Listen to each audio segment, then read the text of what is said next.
একজন পরিচিত লোক যে আমার একটা হোটেল করেছিল তার কার্যালয়ে, তাই না? কে করেছিল? সে ছাত্রদের অভ্যুত্থানকে রুখে দেওয়ার জন্য ঢাকা বিশ্ববিদ্যালয়ে গিয়ে বলল আমি দেখে নেব। সেই দিনই ঢাকা বিশ্ববিদ্যালয়ে হলগুলোতে রেড করে আরো কতজনকে হত্যা করেছে তার কোনো ইয়ত্তা নাই। বন্ধুগণ, ইতিহাস বড় নির্মম, আল্লাহ তাআলার বিচার বড় নির্মম। আল্লাহ তাআলা আমাদের চোখের সামনে, তাদের চোখের সামনে দেখিয়ে দিল যে ক্ষমতা চিরস্থায়ী নয়, ক্ষমতা ক্ষণস্থায়ী। কুলিল্লাহুম্মা মালিকাল মুলকি তুতিল মুলকা মান তাশা তানজিউল মুলকা মিমান তাশা তুযিল্লু মান তাশা বিয়াদিকাল খায়র। মনে আছে আপনাদের?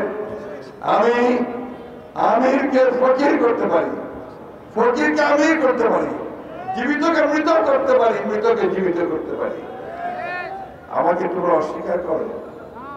এই অস্বীকার করেছিল হাসিনা, এই অস্বীকার করেছিল হাসিনা, সীমা লঙ্ঘন করেছিল। অহংকার, কি অহংকার! আমার মনে আছে এখন আপনার 2014-তে যখন সমগ্র দেশ চাচ্ছিল যে নির্বাচনটাকে স্থগিত করে দিয়ে বিএনপির সঙ্গে আলাপ করে কেয়ারটেকার গভর্নমেন্টের নির্বাচন হোক, তখন তিনি একই অবস্থা নিয়ে সবাইকে একেবারে অসম্মান করেছিলেন। তখন একটি ইংরেজি পত্রিকার দৈনিকের হেডলাইন ছিল অ্যারোগেন্স ভেঞ্জিয়েন্স, অর্থাৎ সেই অহংকার, হুঙ্কার আর হচ্ছে প্রতিশোধ। শেষ মুহূর্তে পর্যন্ত তার মুখ দিয়ে সেই প্রতিশোধের জিজ্ঞাসায় স্পষ্ট হতে হলো। আল্লাহর কি হুকুম দেখেন, তাকে একেবারে পালিয়ে যেতে হলো আবার সেই জায়গায় যেখানে তার গোড়া পোতা আছে। বন্ধুগণ, আমি সেই জন্যই বলছি আওয়ামী লীগারদেরকে যে এখনো সময় আছে, আপনারা আর ঝামেলা করেন না,